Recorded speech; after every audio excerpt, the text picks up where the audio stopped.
네, 제가 원래는 제 소개를 하는 거를 되게 부끄러워해가지고 잘 안 했었는데 또 한편으로 생각을 해보면은 앞에 있는 사람이 처음 보는 사람일 텐데 뭘 믿고서 제가 하는 이야기들을 믿어주실까라는 생각이 들더라고요. 그래서 간단하게 실력을 높여드리기 위해서 말씀을 드리면은 저는 대학교에서는 다 영어 관련된 과를 전공을 해서 졸업을 했고요. 그 다음에 사실 지금 이미 석사 과정은 코스워크를 다 마치고 논문만 쓰면은 석사가 되는 상태고 이제 박사 과정도 밟고 있었어요. 근데 이제 잠깐 공부를 쉬고 있고 이제 학원 일에 전념을 하고 있는 상태입니다. 이제 이렇게 출강을 하고 있었고, 네. 그래서 이제 청담고와 관련해서 좀 제가 들은 정보들 그리고 주변 학생들한테 들은 정보들 종합해서 말씀을 드릴게요. 자료집 2페이지에다가 적어놨는데요. 네, 일단 첫 번째로는 학교 건물 이전 계획이 변경되었다라고 합니다. 그것 때문에 지금 강제 배정이 갑자기 좀 심하게 되었다라고 하는데요. 원래는 2023년 하반기, 올해 하반기죠. 이때 공사를 시작해가지고 2025년부터는 학교 건물을 아예 바꾸겠다라고 말을 해가지고 올해 이제 입시생을 그 신입생을 많이 받니 안 받니 되게 말이 많았었어요. 근데 그러다가 이 계획이 학교 측 통해서 공식적으로 2026년으로 변경되었다라고 말을 합니다. 그래가지고 이제 청담고에 진학할 계획이 없었던 학생들 중에서 꽤 상위권 학생들도 많이 유입이 되었다라고 지금은 소식이 들리고요. 그 다음에 이제 2026년에 건물 이전을 하기 때문에 그나마 다행인 점은 올해 신입생들까지는 지금 있는 청담고 건물에서 졸업을 한다라고 합니다. 그래서 이제 서초동까지 막 고3 때 가가지고 수업을 들어야 되는 그런 최악의 상황은 일단은 피했습니다. 아이고. 그리고 이제 두 번째로 청담고등학교의 특징인데요. 이제 청담고등학교가 아무래도 공립학교이다 보니까요. 시험 출제 경향이 매년 고르지 않고 좀 전체적으로 기복이 있는 편이에요. 그래서 어떤 애는 되게 쉽게 나오고 어떤 애는 되게 어렵게 나오고 그러는데 이제 이것과 관련된 특징은 제가 이제 작년 데이터를 바탕으로 뒷부분에 정리를 해두었으니까 거기서 좀 말씀을 드릴게요. 네, 여기서 참고하실 부분은 여기 지금 작년 1학년 전교생 수가 191명이었습니다. 그래서 이제 2022년 입학생을 기준으로 보면은 1학년 전교생이 191명이다 보니까 그리고 특히 여학생의 비중이 높다 보니까 일단 1, 2등급의 경쟁이 상당히 치열한 편인 것을 느낄 수가 있습니다. 그리고 전교생의 인원을 고려를 하면은 이제 191명이기 때문에 1등급을 받으려면 4% 안에 들어야 되잖아요. 그래서 전교 등수로 따지면은 7, 8등 정도. 그다음에 2등급을 받으려면은 전교 21등, 뭐 20등 이렇게 이내에 들어야 된다라고 말씀을 드릴 수 있습니다. 그래서 실제로 이제 청담고가 1년 동안 출제 경향이 1년 내에서도 되게 많이 변하거든요. 특히 영어가. 그래서 출제 경향을 살펴보면은 이거를 되게 학교 선생님들이 의식한다는 게 느껴집니다. 그래가지고 이제 단순히 영어 실력이 뛰어나다라고 해서 혹은 그 순간적으로 열심히 공부했다라고 해서 만점을 받을 수 없도록 꼭 암기를 해야 되는 문항도 꽤 상당히 출제되고 있습니다. 그래서 실제로 작년 같은 경우에는 1학년의 영어 1등급 컷 변화가 1학기 중간고사 때까지만 해도 90점대 후반이었어요. 그래가지고 아 애들 진짜 100점 아니면 큰일 나겠구나 했는데 또 기말고사를 보고 나니까 애들이 갑자기 성적이 다 폭삭 떨어졌대요. 저희 애들이. 그래가지고 와우 이번에 올해는 진짜 등급이 큰일 났구나 했는데 또 성적은 떨어졌는데 오히려 등수는 오르는 케이스들이 많이 있었고 또 2학기로 넘어가서는 심지어 80점대 후반인데 이제 합산했더니 1등급을 받았다 이런 얘기까지 나오고 있었습니다. 그래서 이제 앞선 이야기의 연장선인데 선생님들께서 1학기 중간고사를 가지고 올해 신입생들의 그 실력을 가늠하시는 게 느껴졌어요. 그래가지고 이제 1학기 중간고사에서 95점에서 98점이라고 이렇게 범위가 넓은 건 좀 얘기를 좀 다양하게 들어서 그렇고요. 이렇게 상당히 높은 점수대로 이제 1등급 컷이 형성이 되었었는데 이어지는 시험에서는 이제 선생님들이 이제 학생들의 실력이 요 정도라고 한다면 점수를 최대한 낮춰야겠구나라고 노력하시는 게 시험지에서 느껴질 정도였습니다.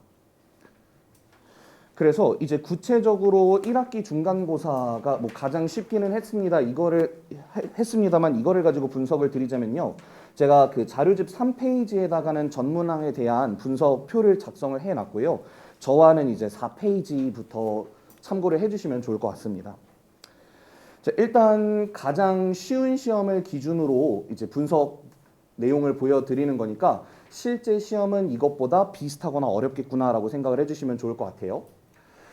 이제 시험 범위를 보면은 교과서 본문은 매년 딱 이렇게 한 시험당 2과씩 들어가고 있고요. 그 다음에 이제 그 해에 치러졌던 모의고사의 독해 영역은 전부 다 들어갑니다. 뭐 18번, 19번 같은 되게 쉬운 유형부터 작문 독해까지 하나도 빠짐없이 전부 다 시험 범위에 들어가고 실제로 출제가 되고 있습니다. 그리고 이제 브레이킹 뉴스라고 되어 있는데 이제 한 개는 브레이킹 뉴스가 확실하고 나머지는 그냥 신문 기사 형식이었어요. 근데 어쨌거나 이제 영어로 되어 있는 기사문을 한 3개에서 4개 정도 분량으로 갖고 오는데 이게 모의고사 지문으로 환산을 하면은 10지문 혹은 15지문 정도의 분량에 해당합니다. 그래서 시험 범위가 가장 쉬웠던 시즌인데도 불구하고 절대 적지가 않습니다. 그러면 이제 시험 범위별로 출제는 어떻게 되느냐? 객관식은 26문항에 80점이었고요. 서술형은 꼬리문항까지 치면 8문항인데 공식적으로는 6문항에서 20점 배점이 됐었습니다. 그리고 실제로 시험 범위 출제를 할 때 청담고 같은 경우에는 되게 유명하기도 한 게 시험 범위를 전부 다 고르게 활용을 해요. 그래서 실제로 이번에도 교과서랑 모의고사랑 외부지문 같은 경우에도 출제 비중이 거의 일치하는 거 확인하실 수 있습니다. 그래서 뭐 비중을 따지면 이 정도가 되겠고요. 그래서 이제 가장 궁금하실 부분이 아마 출제 경향 그리고 어떻게 대처를 해야 될지 이 내용이 가장 중요할 것 같은데요. 한마디로는 back to the basic이라는 말을 드리고 싶습니다. 이제 청담고 같은 경우에는요. 이제 전체적으로 그 난이도만 놓고 보자면은 뭐 요때는 가장 쉬운 편이었습니다만 그럼에도 불구하고 꽤 어려운 난이도를 유지를 하고 있고요. 그 다음에 객관식은 그냥 일반적으로는 주변 학교들은 수능형이면 수능형에 초점을 빡 두고 내신형이면 내신형에 빡 초점을 둬야 되는데 청담고 같은 경우에는 수능형 그러니까 교육과정에서 많이 벗어나진 않겠대요. 하지만 이제 학생들이 1, 2등급을 변별을 해내야 되니까 내신형이라는 게 뭐냐면 영영풀이라든지 이제 내용의 문제인데 좀 지역적인 문제들이라든지 아니면 정답이 여러 개인 그런 문제들도 상당히 많이 출제가 되고 있거든요. 그래서 이제 객관식도 꽤 어렵게 형성이 되고 있고 그 다음에 서술형 같은 경우에는 제가 아까 꼬리 문제를 포함해서 8문항이라 말씀드렸잖아요. 근데 그중에 6문제가 영작이었습니다. 그래서 영작을 되게 강조하는 서술형으로 출제가 되었었고요. 그럼에도 불구하고 1등급 컷이 90점대 중후반. 그러니까 이제 문제 유형은 어렵게 구성은 했는데 난이도를 살짝 낮췄더니 이제 1등급 컷이 올라가서 요 출제 트렌드는 유지하되 난이도가 점점점 올라갑니다. 그래가지고 이제 나중엔 등급컷도 많이 떨어졌고요. 그럼 이러한 출제 경향을 가지고 있는데 그렇다면 어떻게 해결을 해야 되느냐? 청담고에서 출제를 할 때 영어 영역에서는 가장 키워드로 두고 있는 게 이 3가지인 것 같습니다. 일단 어법을 되게 강조한다는 걸 알 수가 있고요. 그래서 어법 문제도 일반적인 수능형 어법으로 나오잖아요. 일반적인 수능형 어법이라고 한다면은 지문을 주고서 이제 단어 5개의 밑줄 긋고서 어법상 틀린 것을 찾아라 이 정도잖아요. 청담고는 그냥 한 문장을 통째로 밑줄을 긋고서 틀린 것 전부 다 찾아봐 라는 유형도 있고요. 심지어는 서술형으로 출제될 경우에는 밑줄도 주지 않아요. 그냥 지문에 틀린 거 몇 개 있으니까 다 찾아서 고쳐봐 이런 식으로 출제가 됩니다. 그래서 어법을 상당히 강조하고 있는 학교고요.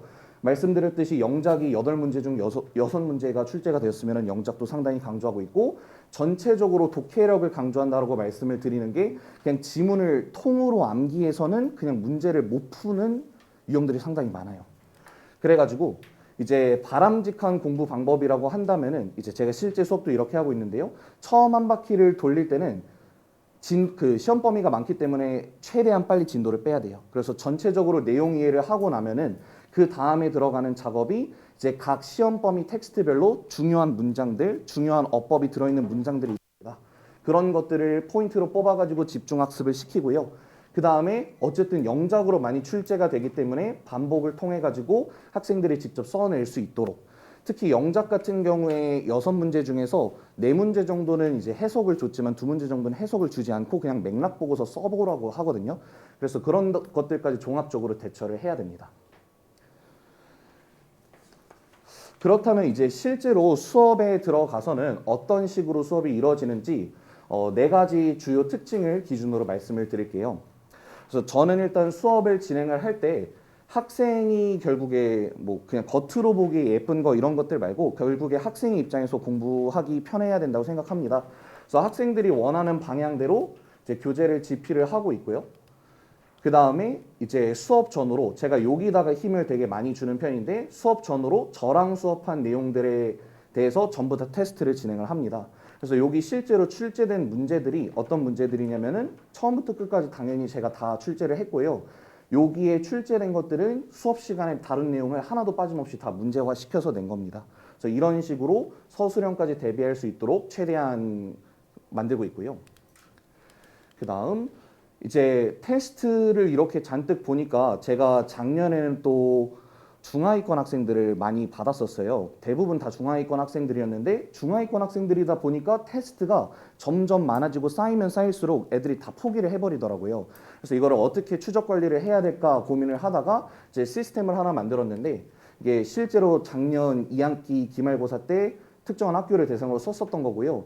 이런 식으로 그냥 아예 표를 만들어 버려가지고 시험을 뭘 통과했는지 뭘 못 통과했는지 뭘 미응시를 했는지 이런 것들 다 기록해서 학생들한테 다 보내줬었습니다. 그리고 학생들한테 보내는 데서 멈추는 것이 아니라 이제 학생들 개별로 그날 수업 클래스 리포트를 작성을 하는데 이제 클래스 리포트 예시는 7페이지에 있고요. 네, 이게 가장 최근에 보냈었던 클래스 리포트 특강하면서 보냈던 거여서 그냥 예시로 보여드리면은 이제 학생별로 이제 오늘 출결의 특이사항이 있는지도 정리를 해드리고 이제 테스트가 있었을 때 테스트를 어떻게 진행을 했는지 예를 들어서 제시가 걸리면은 몇 번 제시였고 그 다음에 몇 개 틀려서 통과했다 이런 것까지 다 기록이 되고 있고요.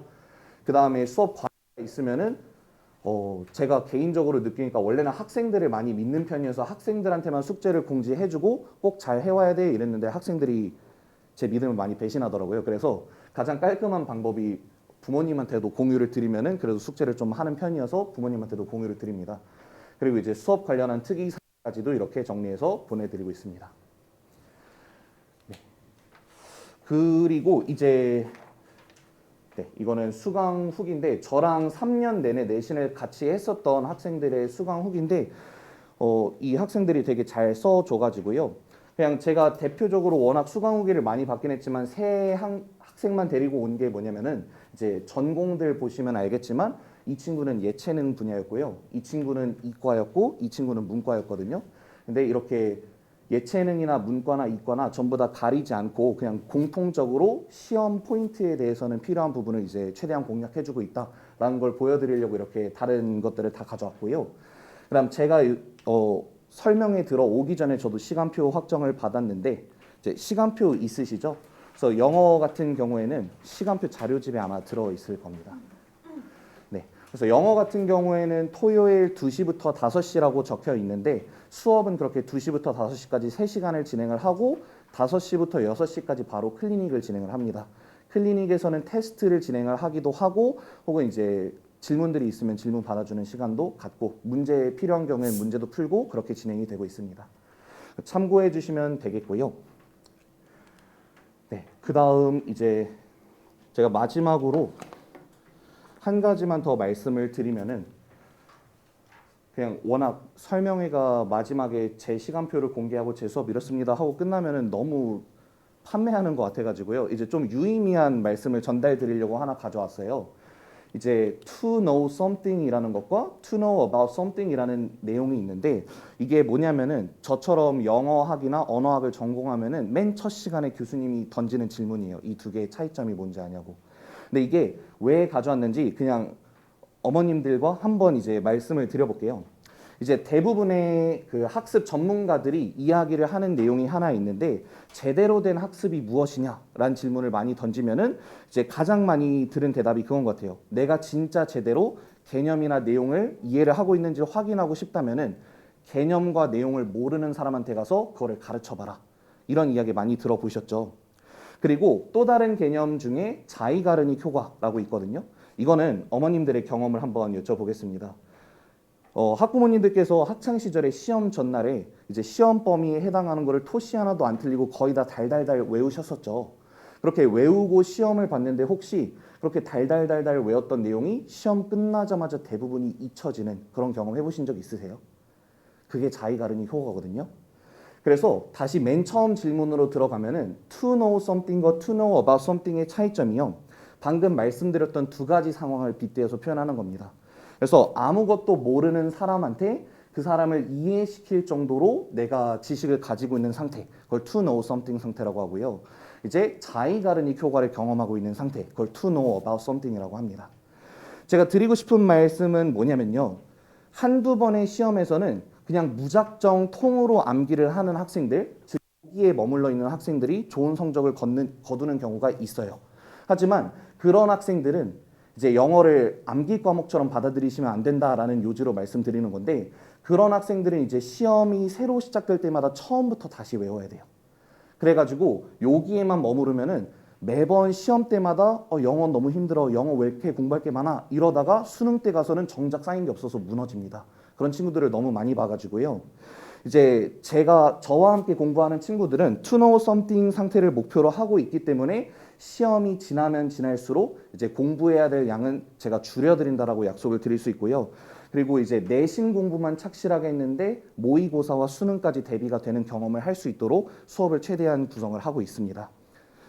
예, 그래서 제가 원래는 이렇게 구구절절 저를 소개하는 스타일은 아니에요. 저를 어필하는 스타일은 아닌데, 다만 이번 같은 경우에는 강제 배정을 비롯해 가지고 여러 가지 이유 때문에 청담고 진학에 대해서 걱정하시는 분들이 많으실 거잖아요. 그래 가지고 이만큼 청담고 영어 수업에 대해서 자신감을 가지고 있다라는 것을 어필드리고자 이런 얘기까지 한번 해봤습니다. 그래서 True endeavor never betrays. 어떤 상황에서도 진정한 노력은 결코 배신하지 않는다라는 신념과 믿음으로 학생들이랑 같이 발 맞추면서 다음부터는 이렇게 장황한 말보다는 결과로 증명을 드리는 모습을 보여드리고 싶습니다. 지금까지 들어주셔서 감사합니다.